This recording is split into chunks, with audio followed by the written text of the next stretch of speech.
দেশজুড়ে রান্নার গ্যাস এবং বাণিজ্যিক গ্যাসের হাহাকার সংকটে এই রাজ্যের সাধারণ মানুষও এ বিষয়ে বৃহস্পতিবার নবান্নে জরুরি বৈঠক ডাকলেন মুখ্যমন্ত্রী মমতা বন্দ্যোপাধ্যায়।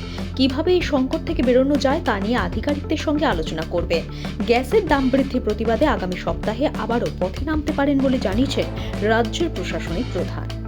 জ্বালানি এবং গ্যাসের আকাল ছ্যাঁকা যে শুধু হেসেলেই পড়েছে তা নয়, এবার গণপরিবহনেও পড়তে চলেছে সংকট।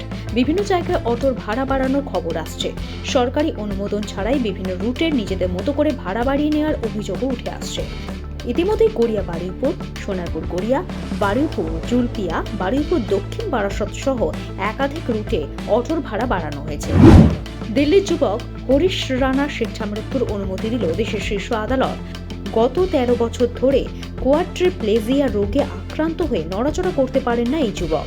তার বাবা মায়ের অনুরোধে দীর্ঘ আইনি লড়াইয়ের পর অবশেষে জীবনদায়ী ব্যবস্থাকে খুলে নেওয়ার অনুমতি দেয় আদালত। স্বেচ্ছা মৃত্যু নিয়ে একটি নির্দিষ্ট আইন আনতে ভাবনা চিন্তা করা উচিত কেন্দ্রের বলেও মন্তব্য করে আদালত। অবতরণের সময় বড় দুর্ঘটনার হাত থেকে রক্ষা পেল এয়ার ইন্ডিয়া এক্সপ্রেস বিমান। হায়দ্রাবাদ থেকে উড়েছিল বিমানটি। গন্তব্য ছিল থাইল্যান্ডে ফুকেত, কিন্তু বুধবার ফুকেত আন্তর্জাতিক বিমানবন্দরে অবতরণের সময় সামনের চাকা আচমকাই খুলে যায়। সেই অবস্থাতেই ঘোষ্টে রানওয়েতে অবতরণ করে উড়ানটি। তবে নিরাপদে রয়েছেন বিমানে সকল যাত্রী।